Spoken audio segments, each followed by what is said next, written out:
Setiap lewat sini gak ada orangnya. Ketika ngumpul ternyata lumayan juga jumlahnya. Ini mohon maaf, Bapak Kepala Desanya ada? Tidak ada. Oh, tidak ada. Bu RT ada di sini. Oh, sekitar berapa jiwa di sini Bapak Ibu? Ada sekitar berapa ratus orang? 400 ribu. Masya Allah, alhamdulillah. Dan di sini kurangnya satu, nggak ada sinyal. Terus ini bagaimana nih Pak Dewa mengusahakan supaya di ada sini suatu saat ada sinyal di rumah Ibu Karena saya dari tadi ini lihatin HP, saya nanya kepada anggota Dewa, kok Mbak di depan itu megang HP ya Pak ya? Apakah di sini ada sinyal? Beliau juga sama ya, saya nggak ada sinyal juga Pak Ustaz. Oh, ternyata tadi hanya di video saja. Habis itu nanti di upload. Uploadnya di mana? Naik ke gunung. Astagfirullahaladzim. 2025 Indonesia emas tidak ada yang boleh kayak gitu. Insya Allah semuanya dapat sinyal semuanya. Amin Allahumma. Saya doakan semoga yang siang ini semuanya diberikan panjang umur oleh Allah Subhanahu Wa Taala. Yang hadir pada malam yang malam hari ini, yang hadir pada siang hari ini, semoga rezekinya luas seluas air Zam-Zam. Tidak pernah berhenti airnya mengalir terus seperti rezekinya air Zam-Zam. Yang hadir pada siang hari ini, ya Allah, yang sakit semoga sembuhkan sakitnya. Terutama sakit lidu-lidu, rematik, saya lihat setengah tua semua yang ada di sini. Biasanya penyakitnya rematik, lidu-lidu, ya. Ibu punya penyakit asam urat juga di sini. Asam lambung aman karena tidak ada sinyal. Insyaallah. Di sini berarti jauh dengan kayak di WHO. Karena di WHO sinyalnya lancar, penyakitnya ibu-ibu sebentar paket. Ya. Di sini mana bisa paket? Bisa juga. Ya terus kalau muridnya mau menemui rumahnya pun lewat apa? Dari tanya satu-satu ini. Dan saya yakin daerah yang tidak ada sinyal mestinya bersyukur karena maksiat matanya insya Allah lebih berkurang daripada daerah saya banyak sinyal. Karena setiap hari harus nonton hanya nggak jelas-jelas sekarang. Dan ternyata di sini banyak anak-anak juga. Artinya pertumbuhan di sini sangat baik. Tes. Allahumma sholli ala Muhammad. Sebelum saya tema ngaji, saya dari tadi ini sampai bapak takmir, bapak panitia nanya sama saya, Pak Ustaz namanya siapa? Ini opo sih? Ngundang Ustaznya gak ngerti namanya loh.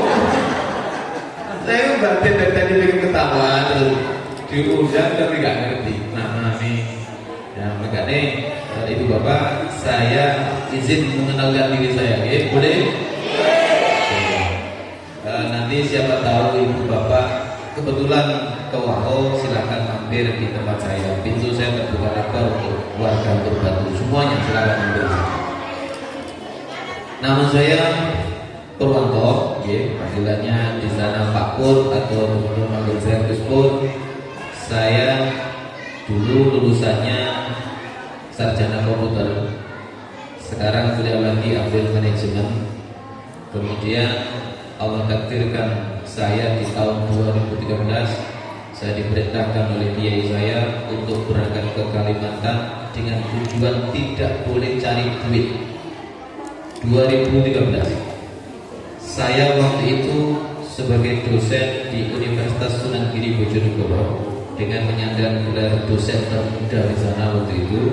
Tapi karena kiai saya sudah jauh, kamu berangkat ke Kalimantan, berjuang agama, ajarkan arif batak, jangan niat cari duit. Dan alhamdulillah kiai saya matur, nanti setahun di Kalimantan pulang bawa mobil. Dan ternyata benar, setahun saya di sini pulang bawa mobil betulan.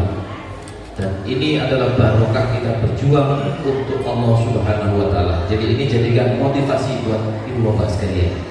Ini yang ingin saya sampaikan. Tadi saya lihat di tema melalui peringatan Isra wal Mi'raj, kita tingkatkan kualitas ibadah agar terbentuk pribadi-pribadi yang berakhlakul karimah. Allahumma sholli ala Muhammad. Silakan ya. Kebetulan saya dititipi amanah oleh Allah. Saya 2021 dikejar-kejar santri Karena saya tidak ingin punya pondok, itu tidak ingin Ustaz. Saya juga tidak ingin jadi kiai, tidak ingin. Ternyata jadi kiai itu tidak enak. Jauh seperti bayangan saya jadi kiai itu enak, ternyata tidak enak. Satu, apa-apa harus benar. Semua tingkah laku kita di sholat, gerak kita menjadi panutan, menjadi contoh. Dan ini sebetulnya saya ketika seperti ini lewat nanti ke sini sarungan pakai baju takwa, tapi suatu saat saya lewat ke sini celananan, kaosan, kopiah, kacamata, biasanya seperti itu ya. Jadi saya memang tidak begitu pengen jadi kiai, tidak begitu pengen jadi ustaz, karena bebannya berat. Seorang ustaz ketika ngomong A harus A, B harus B. Ketika saya menyuruh tahajud, maka saya sendiri harus tahajud. Ketika saya menyuruh ayo kita sedekah, saya sendiri harus sedekah. Ketika saya tidak melakukan itu, berarti artinya saya berdusta kepada Allah Subhanahu wa taala. 2021 Nabawi berdiri, alhamdulillah santrinya sekarang sudah 200 lebih, 200-an. Dan 3 tahun setengah ini, 3 tahun melewati setengah ini, sudah ada pendidikan mulai dari MA, MTS, MI, dan insya Allah 4 tahun 5 tahun yang akan datang saya berniat untuk mendirikan Institut Agama Islam di Muara Baru An-Nabawi namanya.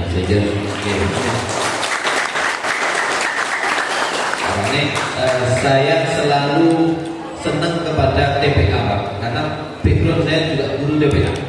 Saya dulu ngajar itu 7 tahun dengan bayaran waktu itu 15.000 7 tahun. 7 tahun. Tapi saya senang ketika menerima uang 15.000, 25.000 itu senang.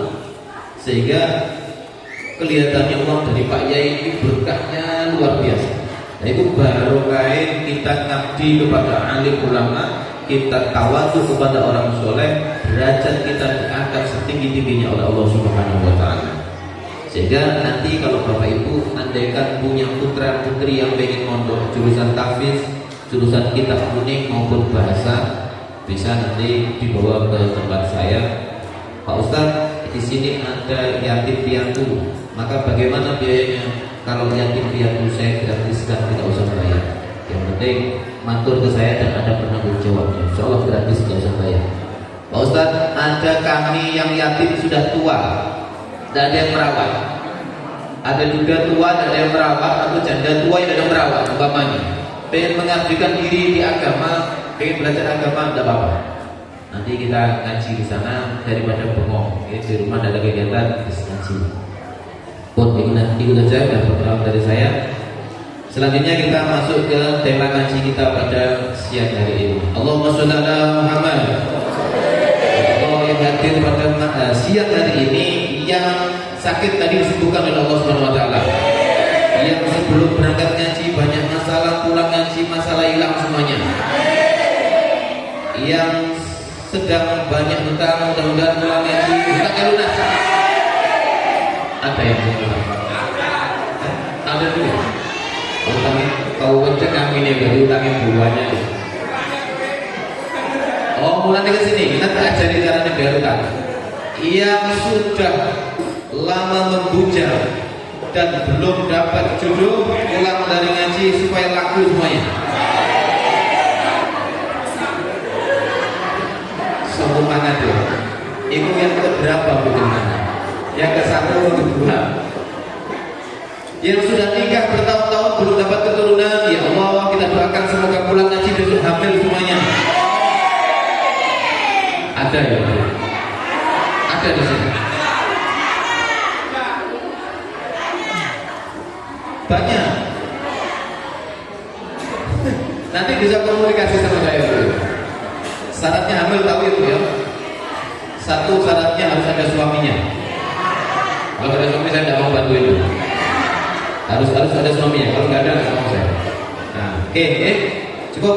Allahumma sholli ala Muhammad.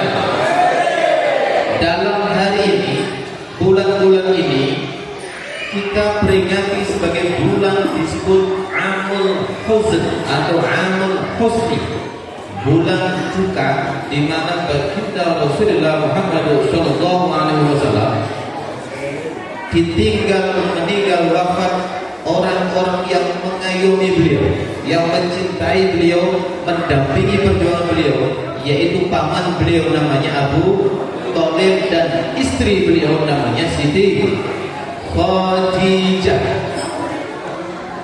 Dalam keadaan berduka, Allah memberikan hadiah batiniah untuk menguatkan keimanannya baginda Nabi, yaitu dijak traveling, bahasa zaman sekarang traveling atau jalan-jalan. Tujuannya apa?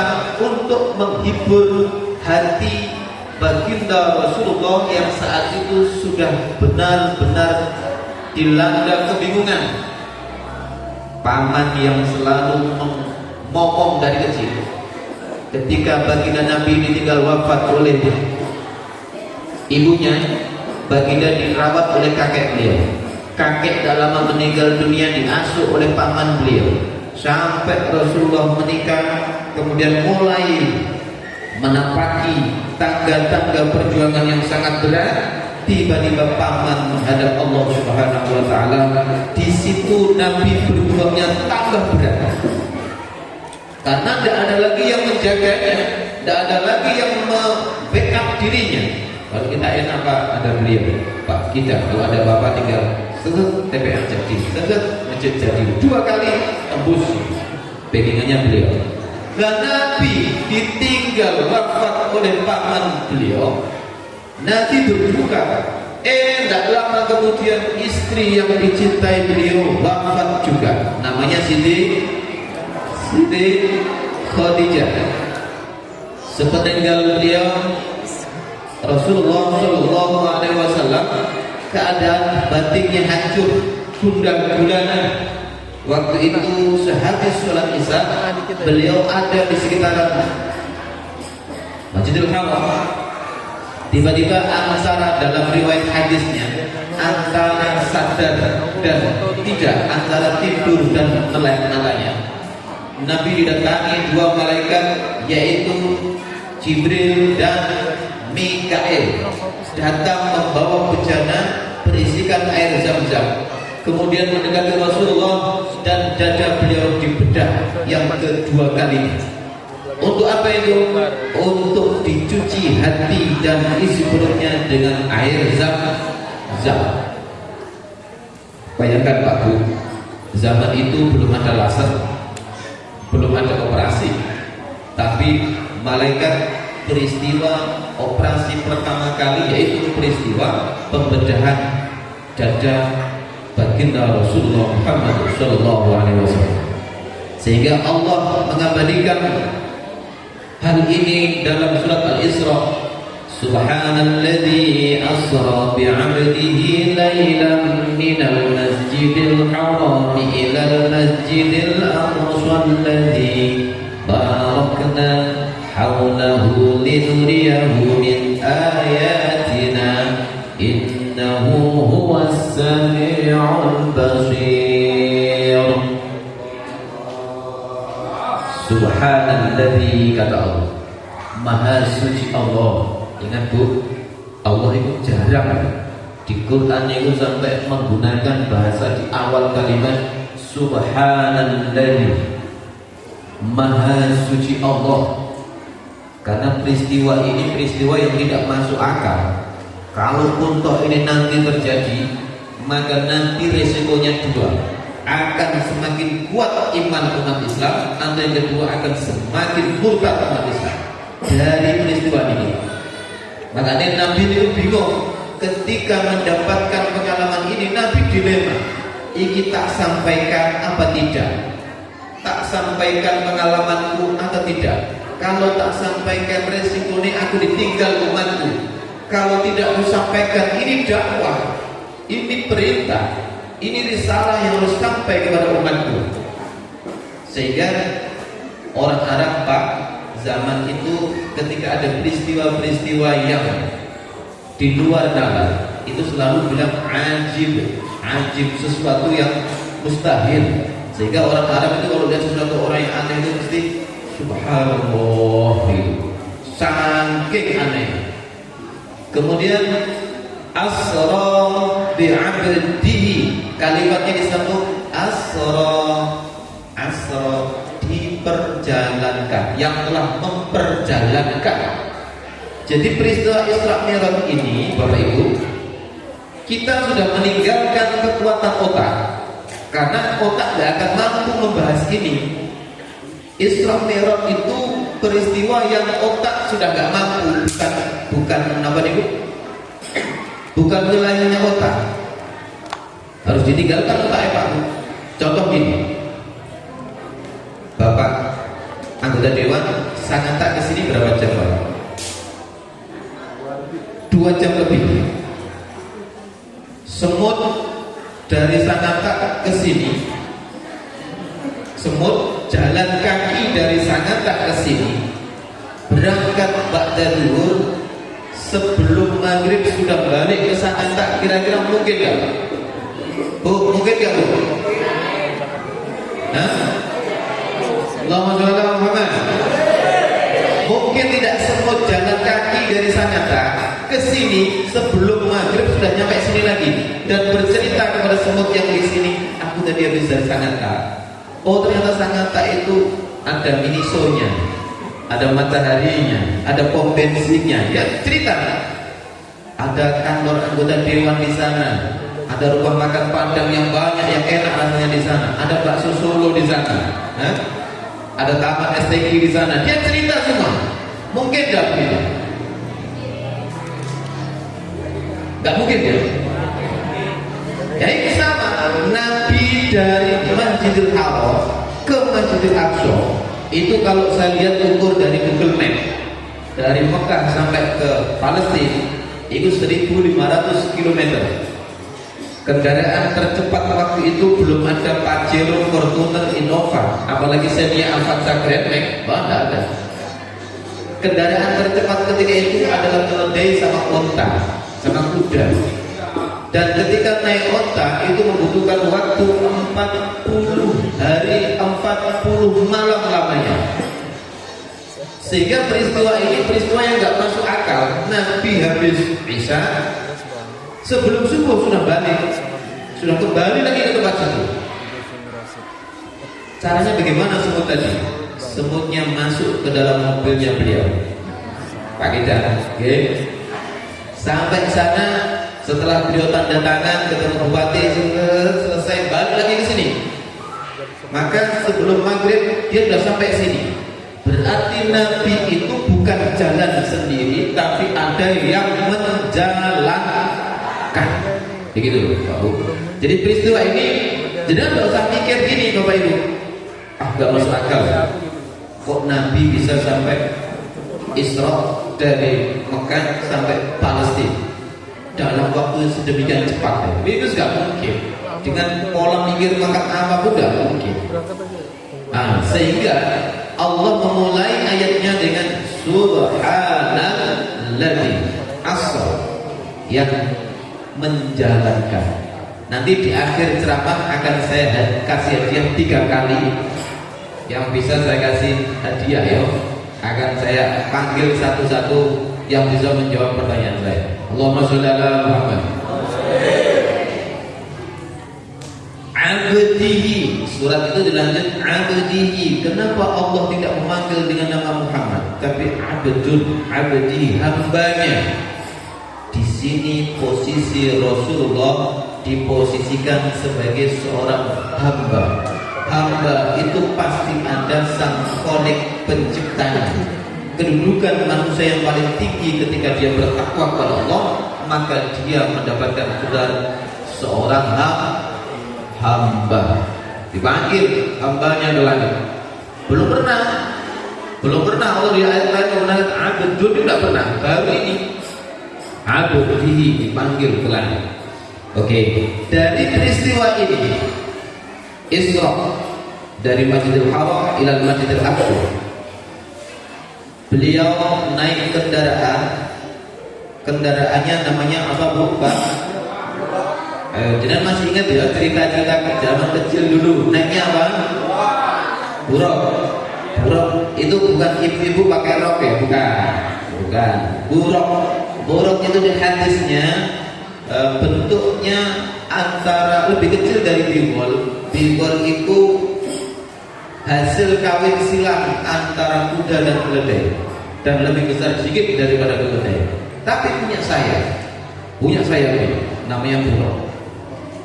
Ingat, peristiwa Isra Mi'raj ini sudah berada di alam lain. Alam itu banyak pun. Ada alam dunia, ada alam malakut, ada alam jarut, ada alam lahut, ada alam kubur, ada alam barzakh, dan semuanya ada alam arwah. Contohnya gini aja lah, peristiwa Isra Mi'raj itu kalau tidur mimpi dikejar hantu ini jempol lebar. Kira-kira ketakutannya itu bener-bener nyata atau pura-pura itu? Sama lo dikejar-kejar pocong yang mukanya menyeramkan, terus sampai mau dipegang, mau dipeluk atau gimana ini? Itu kayak nyata apa tidak? Nyata. Bahkan sampai ke bawah mimpi itu, sampai bangun itu masih ketakutan, keringat dingin keluar gak karu-karuan. Ya persis kayak peristiwa Isra Mi'raj ini. Ada alam lain yang kita nggak paham. Lah buruk ini dipanggil oleh malaikat Jibril. Di alam malakut sana buruk dipanggil satu-satu. 40 buruk berkumpul. Siapa yang mau menjadi tunggangannya baginda Rasulullah Muhammad SAW, semuanya angkat tangan. 39 angkat tangan. Saya Jibril. Ada satu buruk yang mojok sendiri dan dia menutupi mukanya dan kelihatan lebih kurus dibanding yang lain. Sehingga Jibril ini penasaran, kok ini beda dengan yang lain? Yang lain pengen menjadi tunggangannya Rasul, kok ini malah sembunyi?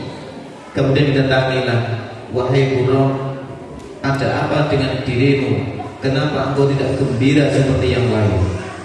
Buruk menjawab, ya malaikat Jibril, jangan tanya soal hatiku. Tentu hatiku sangat gembira, bahkan mungkin lebih gembira dari teman-temanku yang lain. Lalu kenapa kau menyendiri di situ sambil menutupi mukamu? Ya Jibril, aku menyebut nama Muhammad setelah tahu dari Allah 40.000 tahun lamanya aku merindukan dia. 40.000 tahun aku ketika mendengar namanya aku menangis rindu padanya. Tapi sekarang tiba-tiba beliau di sini dan ada omongan seperti ini, maka aku malu ya Jibril. Aku malu untuk bertemu dengan Nabi Muhammad sallallahu alaihi wasallam. Allahumma shalli ala Muhammad. Ketika ini tiba-tiba Jibril mengatakan, maka engkaulah buruk yang terpilih. Loh, kenapa badanmu kurus? Di saat teman-temanku makan dan minum aku gak doyan, teman-temanku pada istirahat aku gak bisa. Aku memendam rindu yang mendalam pada baginda Rasulullah Muhammad SAW. Akhirnya buruk yang terpilih. Kemudian melesatlah beliau dari Masjidil Haram menuju Masjidil Aqsa, tapi tidak langsung di Gua. Ini berhenti dulu di sebuah kota namanya Thayyibah. Ingat-ingat ya, nanti ada pertanyaan saya di akhir. Thayyibah, yang saat ini kota ini menjadi kota Madinah. Jibril berkata, ya Muhammad, turunlah engkau, sholatlah di sana. Ini kota suatu saat nanti engkau akan hijrah ke sini. Tempat yang dilalui Nabi itu namanya Rihlah. Besok tempat-tempat yang ditemui Nabi akan menjadi wujud beneran. Ternyata benar, Nabi setelah diangkat menjadi Rasul di tahun kedua Nabi harus hijrah dari Mekah ke Madinah. Selesai dari situ sholat 2 rakaat, Nabi tidak berjalan lagi, diturunkan di sebuah kota namanya Bethlehem. Bethlehem ini tempat dilahirkannya Nabi Isa alaihi salam. Nah, di sini ini Nabi disuruh turun sama malaikat Jibril, turunlah wahai Muhammad, sholat. Apa tujuannya? Mengingat-ingat Dulu ada nabi-nabi yang berjuang sama seperti riwayat beliau. Jadi nabi itu dijak traveling, jalan-jalan menghibur diri. Nah ini ilmunya adalah sama. Ketika bapak ibu lagi stres, banyak beban, banyak pikiran, maka salah satu obatnya adalah jalan-jalan atau traveling. Nah, dengarkan suami, kalau istri ngomel terus tandanya itu tidak baik-baik saja. Nah, itu bahaya itu. Itu tandanya ajaan jalan-jalan. Walaupun ke Bengalon beli apa balik lagi, tidak apa-apa. Pak Ustaz, ekonomi nggak mumpuni Pak Ustaz. Bagaimana mengajak travelingnya? Ke samping cari kolam mancing berdua, termasuk jalan-jalan. Yang penting keluar dari rumah. Hati itu biar plong, ibu ya. Ibu itu paling jenuh di rumah, ketemu masak, sumur, dapur, itu tak ibu ya. Sumur, kasur, dapur, sumur, kasur, dapur. Bangun tidur nyari sumur. Sekarang sumur ada air lah ya. Bangun tidur urusan air terus, bersihkan piring, cuci baju, begitu terus. Terus yang sedikit dapur, masak. Malam urusan kasur. Kalau nggak bubukan anaknya, bubukan bapaknya. Kalau nggak nyusoni anaknya, nyusoni bapaknya. Makanya kadang anaknya itu sering bertengkar sama bapaknya. Lah ini susuku kok bau rokok. Anaknya itu gara-gara kelakuannya bapaknya, ibu-ibuannya. Itu tandanya stres tak? Jangan jalan-jalan. Kita kolak senyum gitu. Bahkan Nabi ketika jenengan sholat sunah terus sama aja jalan-jalan istri, itu pahalanya lebih besar ngajak jalan-jalan istri. Cocok gak punya lu? Ya, cocok. Pokoknya semua terjemah saja menurut Pak, ayo keluar dari bakso mie ayam di Euro 125 tenang. Jangan makan itu pahalanya besar luar biasa. Daripada sholat sunnah semalam cukup. Karena lebih besar ngajak istri jalan, syaratnya harus istri sendiri. Oh, nah istri tok bohong. Jangan, nggak boleh. Allahumma sholli ala Muhammad. Kemudian Nabi berhenti di tempat namanya Bukit Tursina. Tursina itu tempat di mana kalau Allah yang Musa. Jadi ada Nabi Musa yang bisa mendengar perintah Allah langsung. Ya. Riklah disuruh sholat 2 rakaat lagi, habis itu baru berangkat lagi menuju ke Baitul Maqdis atau Masjid Al-Aqsa, berada di Palestina. Pak Ustaz, hubungannya apa sih? Kok umat Islam ini ketika di TV, di medsos mendingan Palestina dibombardir, kita ini kok sedih rasanya? Kita mendoakan supaya Israel kalah, ternyata kita ada ikatan batin sangat kuat dengan Islam. Rasulullah bersabda, siapa yang sholat di Masjidil Haram pahalanya 1000 kali lipat sholat di luar Masjidil Haram, pahalanya 1000. Jadi kalau jadinya di sana sedekah 1 botol pucuk, di sana pahalanya jadi 1000 tak pucuk. Sholat di sana 1 rakaat sama seperti 1000 rakaat di masjid yang lain. Makanya saya doakan semoga suatu saat nanti panjenengan semua bisa haji dan umroh semua. Tapi mau tahu caranya ya? Pengen cepat berangkat haji dan umroh mau tahu? Tapi diamalkan ya. Diamalkan. Pak Ustaz berurat ya Pak Ustaz. Wes, gak usah panjang-panjang, sholawat yang pendek baik. Apa yang pendek? Sallallahu ala Muhammad, sallallahu ala Muhammad disebut sholawat Jibril. Nah itu sholawat Jibril, ringan, padat, jelas. Sallallahu ala Muhammad. Pak Ustaz, dibacanya kapan? Boleh kapanpun selain di WC.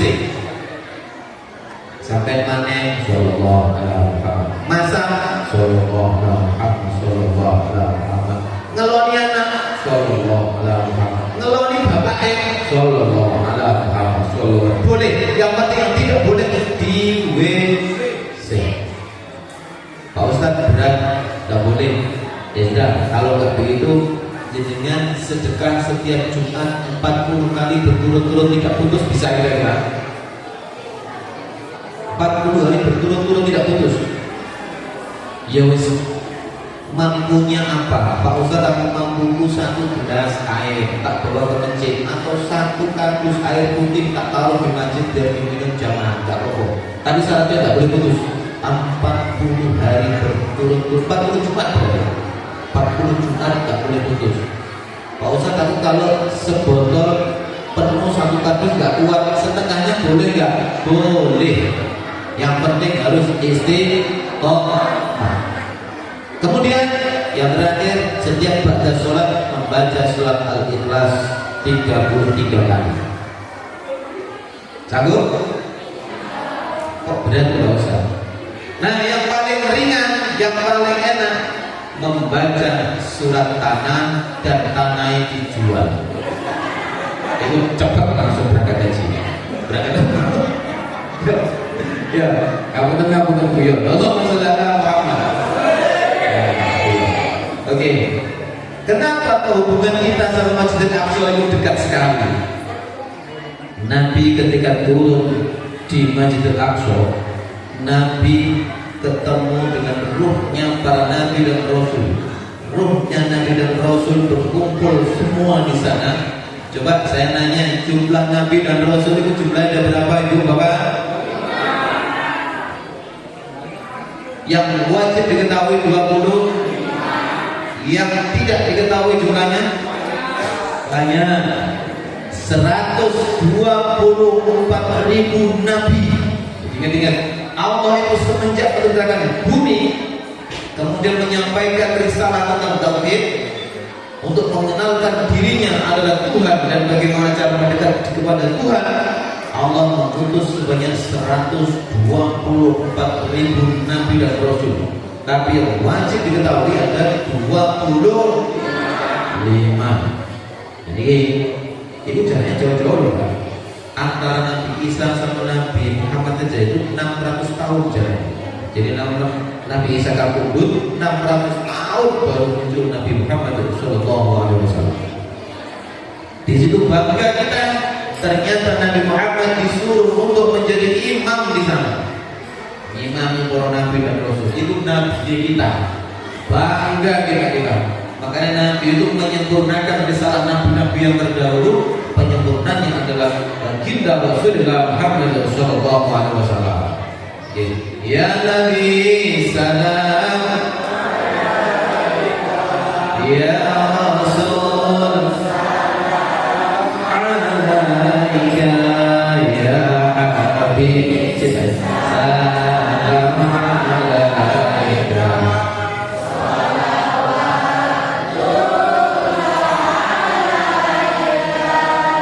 Asraqal badru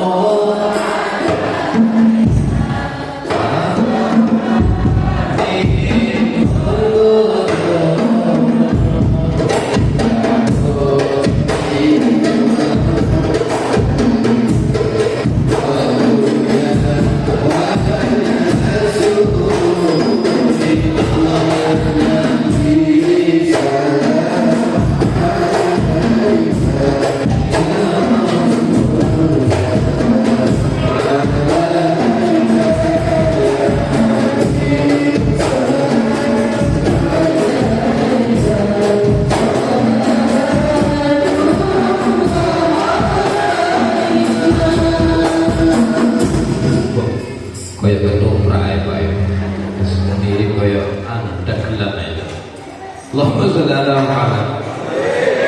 Jenengan lho Bu, kita kasih senjata. Tadi saya ngomong rahasiane kula, amalane saya niku apa? Kok sampai ikut ditakdirkan seperti ini? Wong santri ya iku banyak. Kenapa kok dipilih? Ya karena kula niku setiap hari iku maca sholat. Jenengan baca istighfar. Istighfar jenengan bagus, Pak. Tapi belum tentu istighfar itu tulus dari hati, ditompo oleh Allah Subhanahu wa taala. Tapi ketika sholawat langsung diterima Allah Subhanahu wa taala. Loh, yang perintah Allah langsung kok. Innallaha wa malaikatahu yusholluna 'alan ya ayyuhalladzina amanu shollu 'alaihi wa sallimu taslima. Allah dan seluruh malaikatnya bersolawat kepada baginda Nabi Muhammad sallallahu alaihi wasallam. Oke, lanjut. Selesai Nabi mengimami sholat, Nabi disodori 2 minuman oleh malaikat Jibril. Pilih ya Rasulullah, apa itu? 1 susu, 1 arak atau khamar. Nabi mantap memilih susu. Jibril mengatakan, "Sodaqta ya Rasulullah, benar pilihanmu ya Nabi. Andaikan kau memilih khamar, niscaya umatmu di akhir zaman akan banyak yang teler." Sekarang kayak Nabi pilih susu, umatnya banyak yang teler. Sampai ada lagu gara-gara serotak. Terus, ayo gara-gara serotak. Ayo coba di sana, ayo coba nyanyi. Gara-gara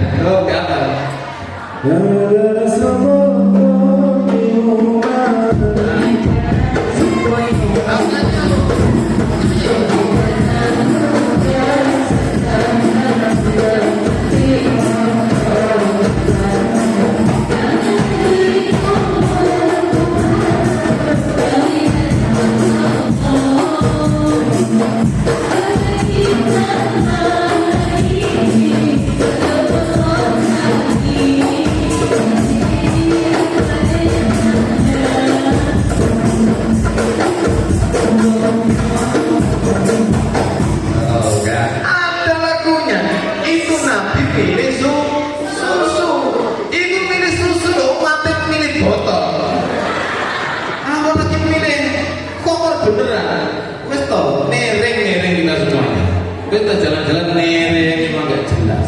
Ikut nikmati Nabi. Baik, ketika itu mulailah peristiwa ini disebut yang kedua Mi'raj. Isra'nya itu dari masjid ke masjid, Mi'rajnya itu dari Al-Aqsa sampai ke Sidratul Muntaha, langit yang ketujuh. Naiklah Nabi ke atas melalui burung. Di tafsir Ibnu Katsir bahwa jarak antara satu langit dengan langit yang lainnya itu 500 tahun perjalanan dengan kendaraan yang paling cepat. Itu satu langit dengan langit berapa? Di riwayat lain ada yang mengatakan 1000 tahun. Dan ada yang meriwayatkan jarak antara langit bumi sampai Sidratul Muntaha itu 50.000 tahun perjalanan dengan naik kendaraan yang paling cepat. Apa kira-kira paling cepat? Itu 50.000 tahun. Makanya Bapak Ibu kalau lagi siang-siang ini lihat ke langit, tembus gak? Ujungnya langit sana dengan lihat gak bisa. Karena saking jauhnya. Nabi melesat dengan burung mirip keledai tapi punya sayap warnanya putih, didampingi malaikat Jibril dan Mikail. Melesat sampai di pintu langit yang pertama. Ternyata langit itu ada pintunya. Baru mau masuk ditekan oleh malaikat penjaga langit, ditutup. Akhirnya Jibril mengucapkan salam, "Assalamualaikum." Man, ya mengatakan Assalamualaikum. Man, siapa itu? Ana Jibril. Man ma'aka, kamu bersama siapa Jibril? Muhammad Rasulullah. Wa qad ursila ilaihi, apakah dia ini yang diutus oleh Allah? Nah, ini orang yang diutus oleh Allah untuk menaiki langit. Baru dibukakan pintunya. Marhaban, marhaban ya Rasulullah, marhaban bika ilaihi. Jadi selamat datang ya Rasulullah. Kemudian dipersilakan masuk di situ. Rupanya di langit pertama Nabi berjumpa dengan Nabiullah Nabi Adam alaihi salam. Ibu, Nabi Adam ini cikal bakal manusia di seluruh alam dunia. Jadi kalau kita diurut, kita ini diurut jalurnya, nasab kita sama sambungnya. Kita ini satu keturunan, yaitu keturunannya Nabi Adam alaihi salam. Pak Ustadz, apakah aku dari Bugis, dari Jawa, dari Makassar, dari Madura, dari Sunda, dari Banjar, dari Kutai, semua sama? sambungannya sama Bapak Ibu. Kapan itu? Adam, Idris, Nuh, Hud, Soleh, Ibrahim, Ishak, Yakub, Yusuf, terus sampai kepada Isa di zaman Nabi Nuh alaihissalam.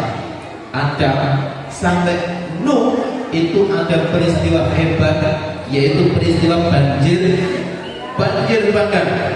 Manusia di seluruh dunia mati semua kecuali yang ikut naik kapalnya Nabi Nuh. Makanya Nabi Nuh itu memiliki gelar Adam Tsani atau Adam kedua.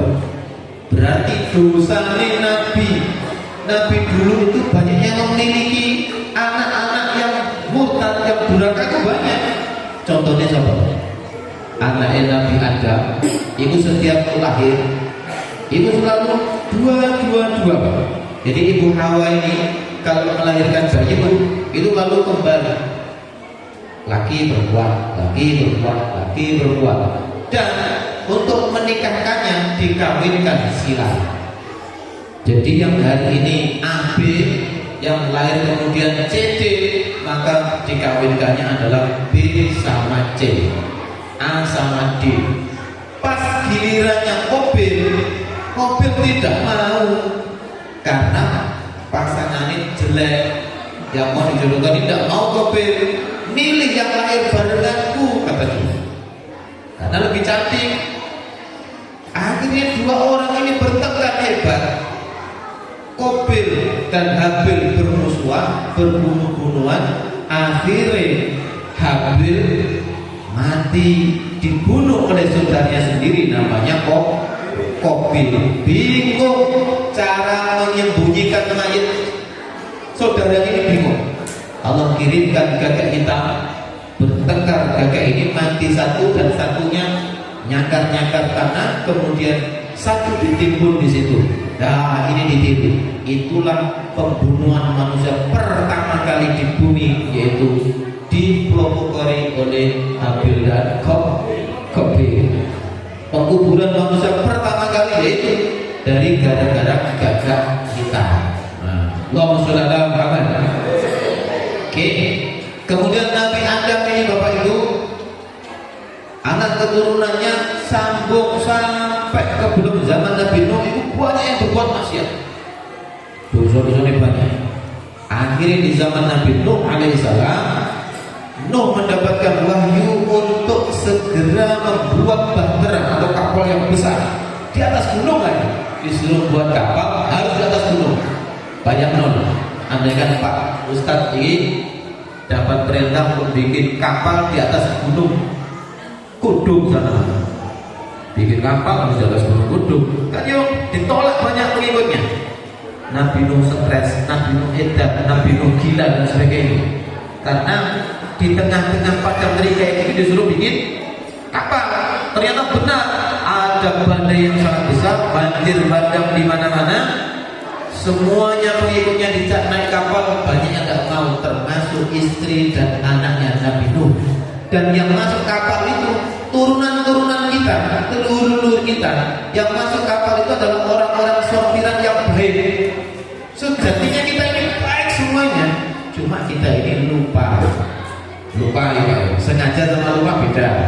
Kalau komer itu haram, tapi kita pura-pura lupa. Pacaran itu ngerti dosa, tapi kita pura-pura lupa. Kadang-kadang rebutan warisan itu ya paham kalau itu haram, tapi karena kita pura-pura lupa. Korupsi itu ya sebenarnya ya nggak boleh, tapi pura-pura lupa. Akhirnya ghaflah, jadi lupa. Kemudian dari sinilah umatnya dijak naik kapal. Istri Nabi Nuh nggak mau, anaknya nggak mau. Banjir datang, Nabi Nuh teriak-teriak, nah naik sini nah. Namanya anaknya Nabi Nuh siapa? Kanan. Ini baru ngaji ini ya, nggak ada mejanya, nggak ada kursinya, siapa kok? Allah Muhammad. Nggak apa-apa, tapi saya senang ketemu dengan orang yang cantik seperti ini, yang laki-laki ganteng-ganteng. Amin Allahumma. Tuh, kemudian Kan'an ini terhempas oleh badai, banjir. Diteriaki sama bapaknya, naik kapal, tidak mau. Aku akan naik pohonnya lebih tinggi. Nah, pohonnya akan tenggelam. Tidak mau Pak, aku mau naik gunung. Nah, gunungnya akan tenggelam. Nah, tidak mau. Akhirnya tangan dihantam kayu balok sampai terbang badannya dan jatuh di depan Nabi Nuh alaihissalam dan meninggal dunia pas di depannya bapaknya Nabi Nuh alaihissalam. Dari situ Nabi Nuh sedih, akhirnya sakit dan meninggal dunia. Itu ceritanya.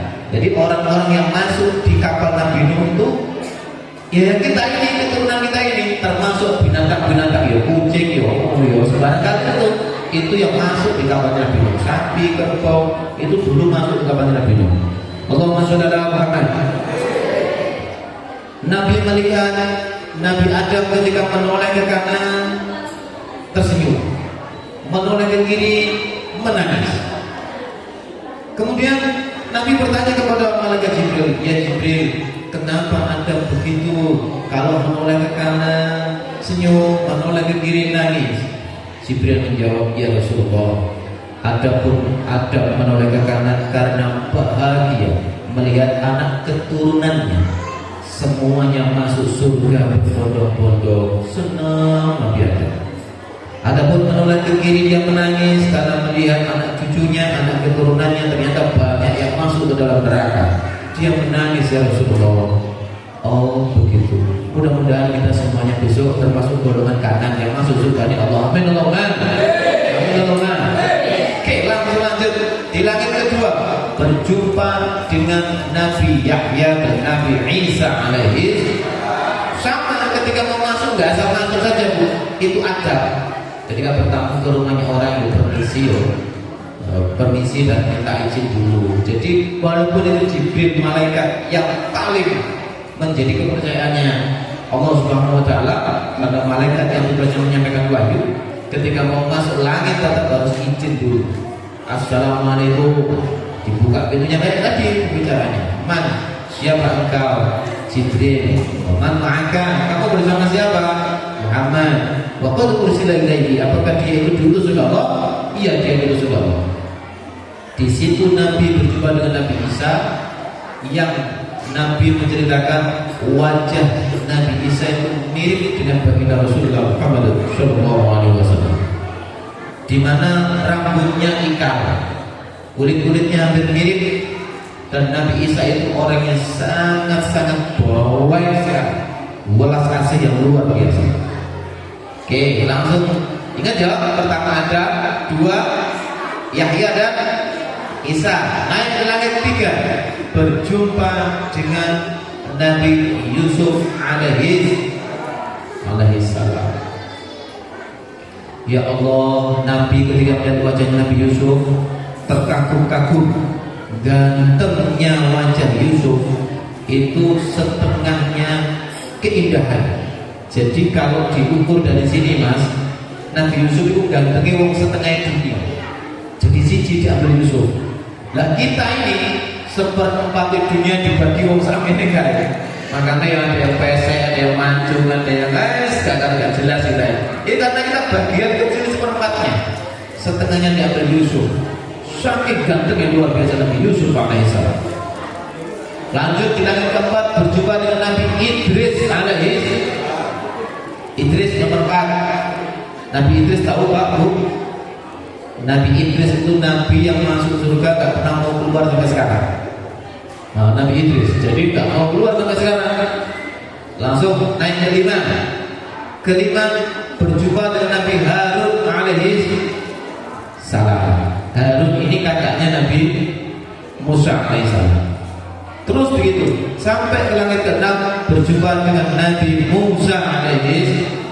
Di langit yang terakhir berjumpa dengan Nabi Ibrahim alaihi. Jadi ingat ya Bu ya, 1 Nabi, 2 Nabi,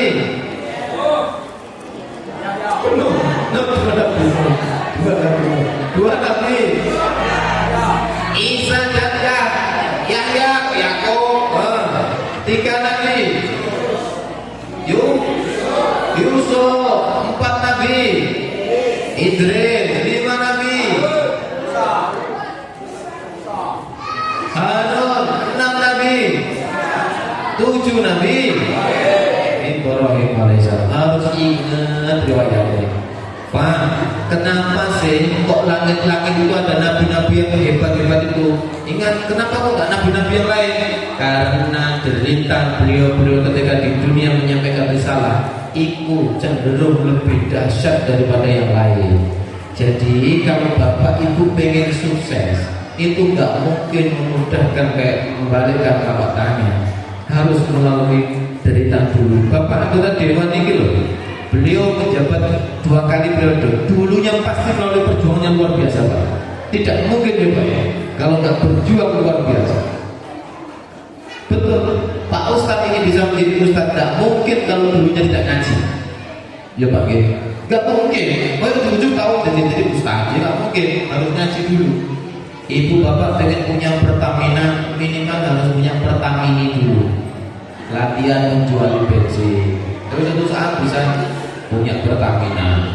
Pengen punya sawit yang puluhan hektar, ratusan hektar. Gak mungkin kalau bapak ibu gak pernah merasakan kerja sawit dulu. Bagaimana susahnya merintis, bagaimana susahnya nebak, nandur dan sebagainya. Maka disitulah perlu perjuangan. Nah, hikmah Isra dan Mi'raj yang pertama ketika sudah mendapatkan perintah ini, Rasul ditinggal di situ, naik ke langitnya ditinggal sama Jibril. Ya Rasulullah, aku tidak mampu naik ke atas. Ini sudah alamnya Allah, alam lakut, aku gak mampu. Ini alamku hanya alam malakut, alam malaikat, aku gak mampu ya Rasulullah. Jadi Rasulullah naik sendiri berjumpa dengan Allah Subhanahu wa taala, mendapatkan hadiah yaitu perintah sholat dalam sehari semalam berapa kali? 50 kali. Karena Rasul ini taat takbir, dia turun dapat 50 turun. Begitu sampai ke Ibrahim tidak dinasihati. Sampai di Nabi Musa ditegur. Ya Muhammad, kamu mendapatkan perintah apa? Sholat. Berapa kali? 50 kali. Nabi Musa langsung menyuruh, ya Muhammad, kembalilah. Tidak akan mampu umatmu 50 kali dalam garis malam. Wong umatku yang umurnya panjang-panjang, fisiknya besar-besar, tidak ada yang mampu kok. Balik lagi ke atas. Nurut perintah Musa, naik lagi ke atas dan mendapatkan keringanan 5. Jadi 50 dipotong 5, turun jadi 45. Turun lagi. Berapa Muhammad? 45 ya Musa. Naik lagi. Begitu mondar-mandir sampai terakhir 5. Rupanya Pak Bu, orang bantahan itu penting, orang demo itu penting. Siapa provokatornya? Nabi Musa alaihissalam. Nabi demo. Allah ngasih perintah kepada Nabi Muhammad, Nabi Musa mendebat dengan dalilnya, tidak akan kuat umatmu ya Rasulullah. Rupanya jadi orang yang bantahan itu juga perlu Pak Ustaz. Jadi gak usah kaget. Jamaah sini ketika ada yang bantah, ya itu aset, karena dulu ngajar ikut ilmunya Nabi Musa alaihissalam. Coba bayangnya ketika semuanya nurut, selesai kita Pak, sehari 50 kali. Itu 1 jam kita berarti 2 kali sholat. Karena kita 24 jam, seharinya 2 jam aja, 1 jam 2 kali dan 48. Berarti sejamnya kita sholat 2 kali, ada yang 3 kali. Bisa bayangkan kan Pak? Enak-enak lagi mau berangkat kerja, Pak Ustaz terus angkat, Allahu Akbar, berangkat jamaah lagi. Ketika sudah mau apa, Pak Ustaz angkat lagi, sejam 2 kali ya? Gak bisa ya. Akhirnya berkah ngeyelnya Nabi Musa alaihissalam, akhirnya sholat ditetapkan sehari semalam 5 kali, ditambahi lagi kata Allah, siapa yang melakukan dosa dulu sekali, maka ketika belum dijalankan maka tidak kucatat dosa. Tapi ketika umat Muhammad melakukan kebaikan walaupun belum dilakukan, sudah dicatat 10 kali pahala.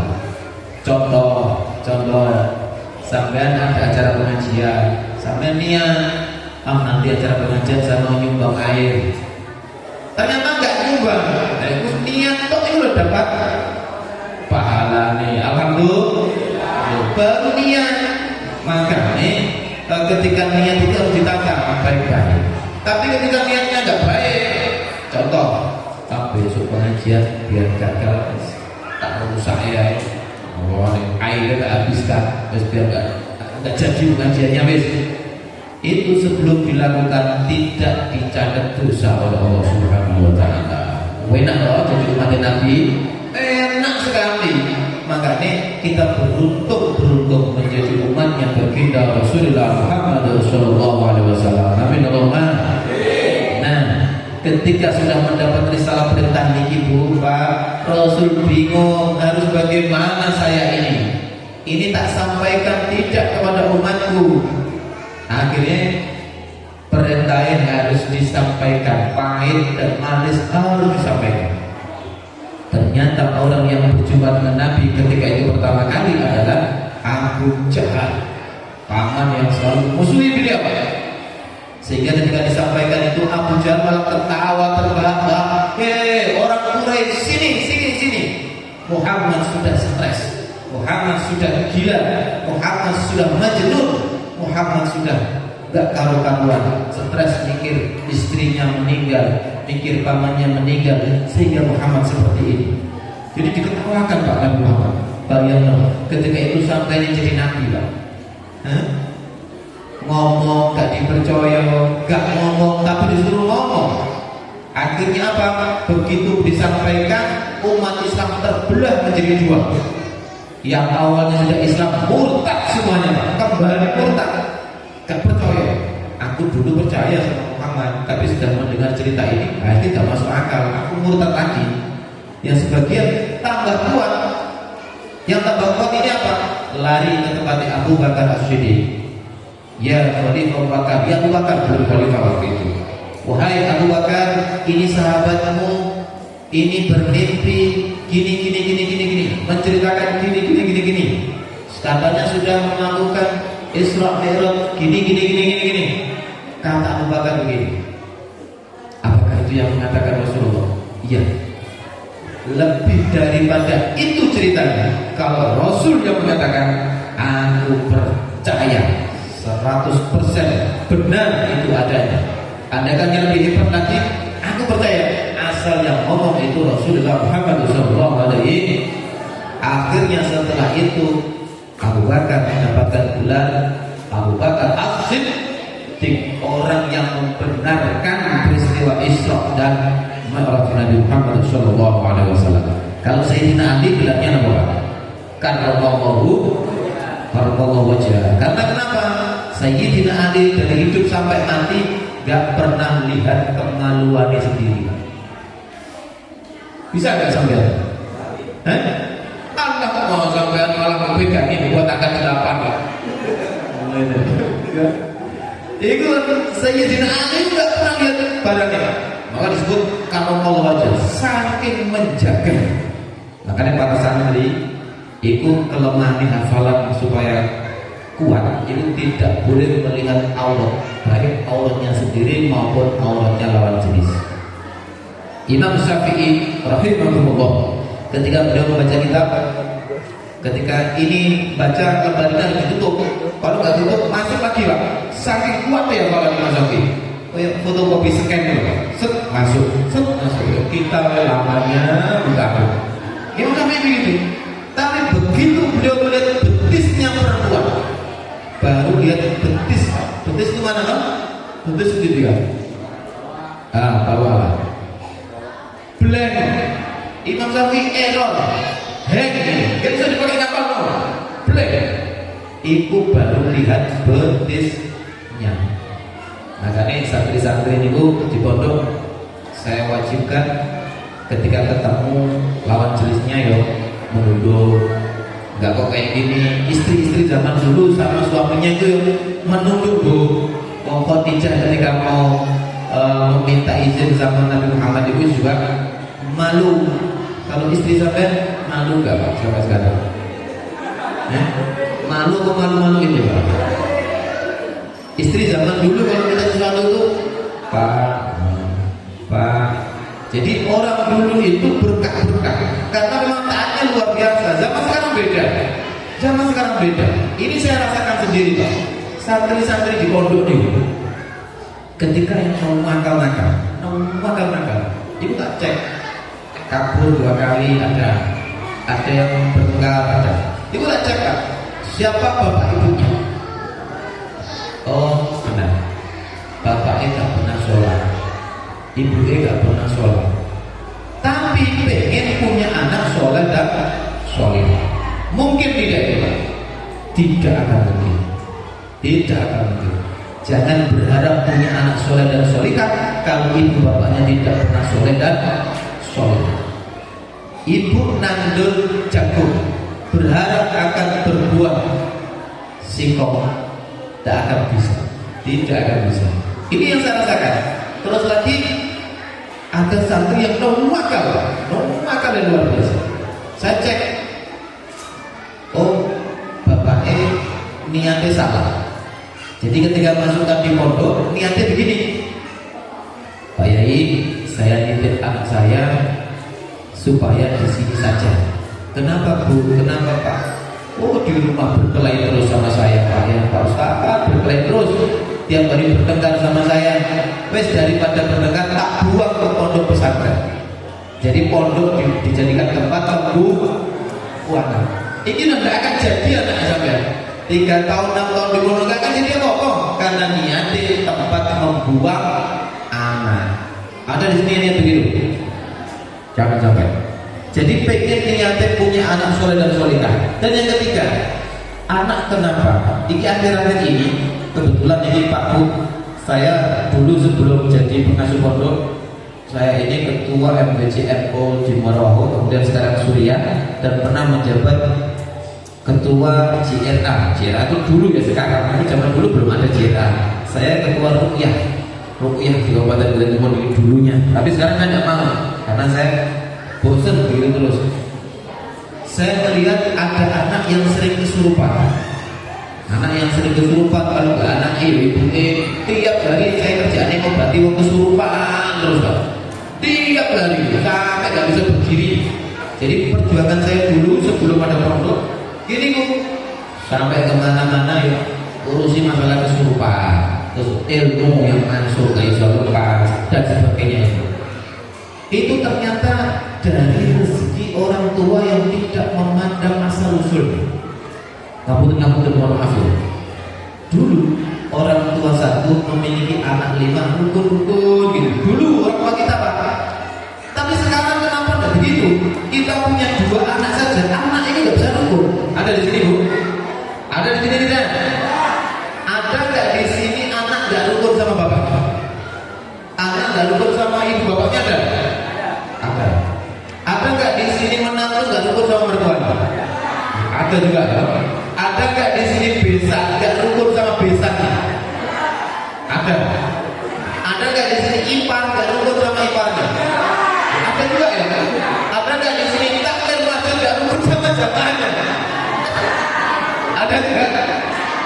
Ada. Jadi ini Bapak, ini menjadi PR kita. Ini yang saya alami sekarang. Bahkan akhir-akhir ini tamu-tamu saya itu rata-rata perselingkuhan. Bayangkan Pak, ketika sampai dapat tamu Pak Ustaz, tiba-tiba datang ke rumah Pak Ustaz, saya minta doa.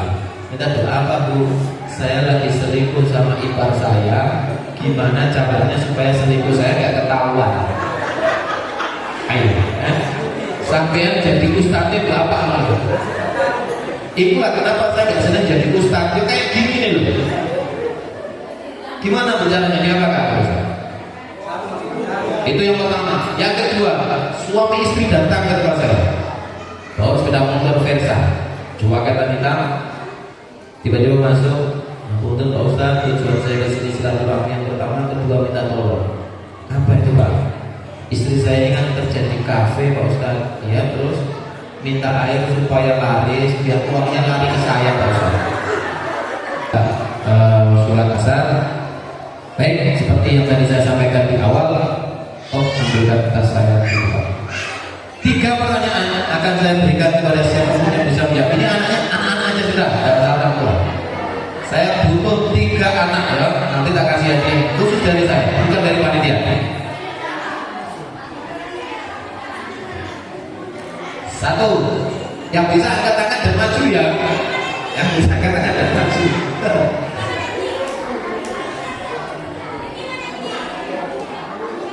Satu,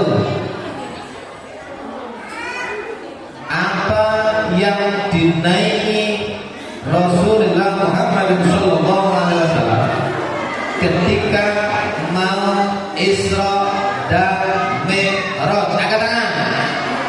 Situ. Ada mic juga.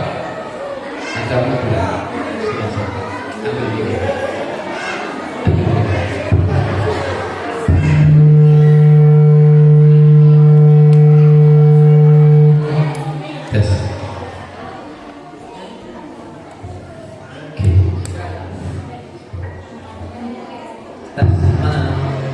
Nama siapa?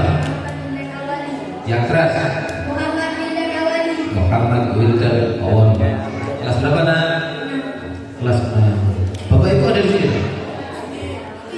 Oh, anak itu anak bapak sendiri. Oke.